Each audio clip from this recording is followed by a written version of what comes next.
En esta tercera diapositiva tenemos señalado el primer granito. Es una revolución, de la primera revolución tecnológica importante para la humanidad, la revolución neolítica, que ocurrió según el lugar geográfico o la cultura a la cual hagamos referencia y la actividad ganadera que desarrolló hace 20.000 años al presente, en algunos casos hasta 5.000 años antes del presente. En el primer caso, 20.000 años más o menos tiene que ver con la parte de la Mesopotamia de Asia, lo que hoy es Irak, Irán, en los ríos Éufrates y Tigris. Ahí tenemos un centro importante de domesticación, que en el tema respectivo se hará referencia. Y cuando hablamos de 5.000 años en el presente, quizás ya más hablamos en zonas como América, en lo que es o era la zona de influencia del imperio incaico, donde se domesticaron especies americanas. En la imagen podemos ver escenas de más que domesticidad, de utilización de ganado, de utilización de especies vegetales. La agricultura formó parte también de esta revolución neolítica, además de la domesticación. O sea, hubo domesticación de especies animales y vegetales a la par, y ello llevó a que la humanidad se transformara de cazadores-recolectores a sedentarios. El sedentarismo es un fenómeno que en principio se considera como consecuencia de este proceso, pero puede haberse dado al inverso. El sedentarismo llevó a la necesidad de tener que domesticar animales. Eso es un poco una discusión que se da entre los antropólogos, quién domesticó a quién. En la diapositiva 4, en la edad antigua, que transcurrió entre los 5.000 años antes de Cristo y los 500 años antes del presente, o del siglo V después de Cristo, egipcios, asirios, caldeos, sumerios y babilónicos y árabes realizan las primeras prácticas y describen los primeros conocimientos que tienen que ver con la producción animal y que se ven reflejadas en esas imágenes. Luego, en la época greco-romana o los romanos y griegos, sobre todo filósofos como Aristóteles o Epicurus, Columela también, desarrollan tratados sobre diferentes conocimientos que tienen que ver con prácticas, con historia de los animales y con las primeras nociones que tienen que ver con inclusive la fisiología animal, hasta tal punto que estos filósofos, en la concepción original, versaban o trataban sobre diversos temas. Finalmente, una referencia a Columela es la primera vez que se hace referencia a la palabra veterinario o hipiatras, como aquellos pastores que ejercen funciones inherentes a los conocimientos de la medicina y el manejo animal. O sea, eran personas que tenían que ver sobre todo con el cuidado y el manejo de los caballos. En esta diapositiva 5 se hace referencia al medioevo, que transcurrió a lo largo de varios siglos, entre el siglo V y el siglo XV, 10 siglos en total, donde la humanidad estuvo gobernada por otra concepción relacionada con la teocracia o la teología, donde lo único que se hacía básicamente es invocar o referencia a santos, como ahí se ven diversos casos, y se les adjudicaba su invocación, propiedades curativas o protección de diferentes aspectos. En algunos casos inclusive son más conocidos que otros, y inclusive San Eloy actualmente es el patrono de los veterinarios. solo se desarrolló esa actividad, no hubo mayores referencias conceptuales o de desarrollo de conocimiento en relación a la producción animal. En la diapositiva 6, antes de la revolución industrial, entre el siglo XVI y siglo XVII, se hace referencia a este gran acontecimiento que desde el punto de vista de la producción animal tuvo un gran impacto, sobre todo no solo en el Nuevo Mundo, sino en el Viejo Mundo, porque el descubrimiento de nuevas tierras trajo aparejado el descubrimiento de nuevas especies y además de nuevas culturas, y la introducción a América del ganado europeo o euroasiático, y en todo caso además el intercambio. Los conquistadores o colonos llevaron luego hacia Europa y el resto del mundo animales que eran originarios de América. O sea, lo que se habla es el encuentro de dos grandes mundos, y desde el punto de vista productivo empieza un proceso que podríamos hablar de globalización o de distribución mundial de las especies animales, en ese caso mayoritariamente domésticas, con uso zootécnico en aquella época. En la diapositiva 7 llegamos sí a la segunda gran revolución tecnológica y productiva, que fue la revolución denominada industrial del siglo XVIII, que trajo aparejado la incorporación de gran mano de obra a los centros urbanos e industrializados gradualmente, y por ende una disminución de la población rural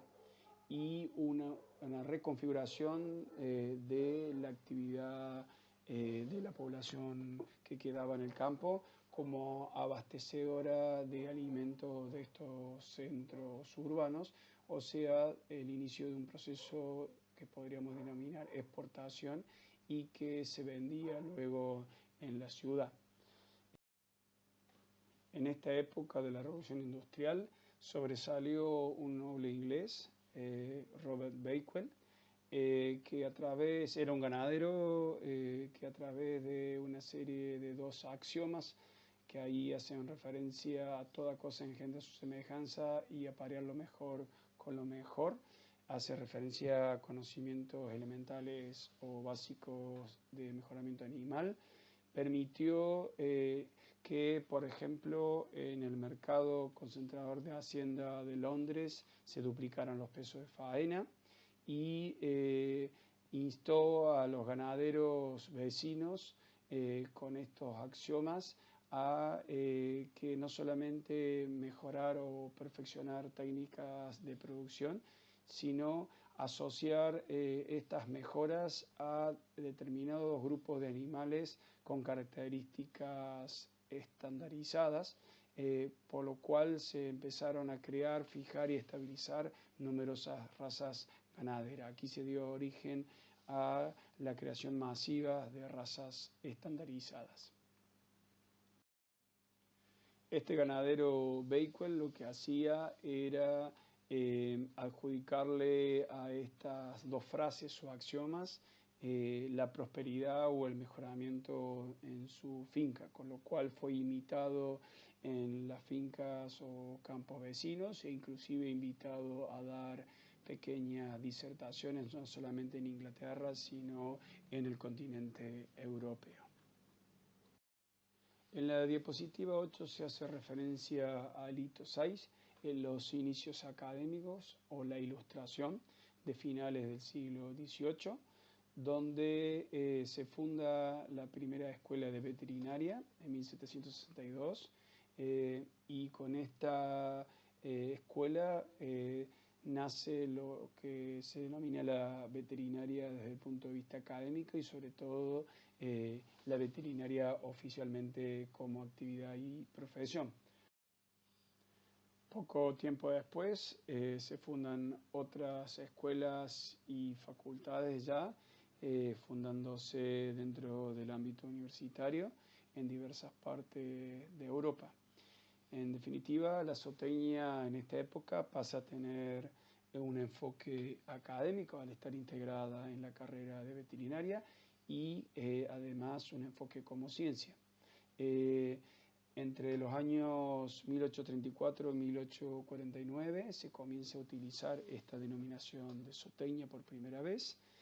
o hay referencias a la misma, y se crea inclusive la primera cátedra de zootecnia en el Instituto Agronómico de Versalles en el año 1849. Finalmente se hace referencia que a la etnozootecnia, donde vamos a ver más adelante que hace referencia, fue el primer objetivo o rama de esta ciencia denominada zootecnia. En la diapositiva 9 hacemos referencia al ítem 7 del siglo XIX, con la generalización ya de toda la zootecnia como ciencia, como materia o como espacio curricular y como actividad. Y aparecen naturalistas o personas dedicadas al estudio como Charles Darwin, que hace una sistematización de la producción animal como ciencia. Realiza a través de viajes una comprensión del proceso de selección natural y de evolución de las especies. Están representados para el caso de los hombres o de los homínidos y los hombres en la imagen, y le valió la confusión por parte de la sociedad de aquel momento de creer que el hombre descendía del mono, cuando en realidad tenían un ancestro en común, y eso es lo que explicaba él con su teoría de la evolución y de la selección natural. Y también dejó sentadas las bases de la selección artificial, o lo que opera por parte de la humanidad o del hombre. Otro naturalista, que en este caso era monje, era Gregor Mendel, que como ya saben ustedes a través de genética, no solo sentó bases relacionadas con sus famosas teorías de herencia mendeliana, tomada por su nombre, o la tradicional genética cualitativa, sino también hizo referencias y estudios a nivel celular, tisular y a nivel fisiológico. En el caso de Mendel, lo interesante de que elaborara una teoría de la existencia de células, estas formaban tejidos y tenían a su vez cada tejido una función determinada. Lo hizo antes de que existiera un aparato que pudiera observar a nivel micro estos elementos o estas unidades funcionales de la vida. En la diapositiva 10 se hace referencia al inicio del siglo XX y a lo que se llamó posguerra, o a la primera parte del siglo XX, donde como consecuencia de dichas guerras se cambiaron los esquemas de producción, donde el caballo pierde importancia y cede su lugar a los rumiantes. Por ende, los zootecnistas empiezan a trabajar y a dedicarle estudios más a los rumiantes.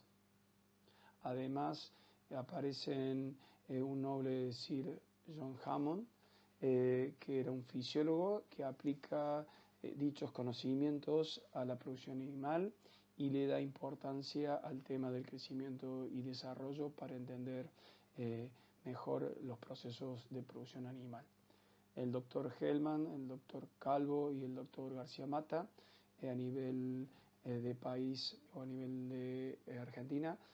son los primeros zootecnistas catedráticos que aplican los conocimientos a nivel académico en pos del mejor entendimiento de la producción animal.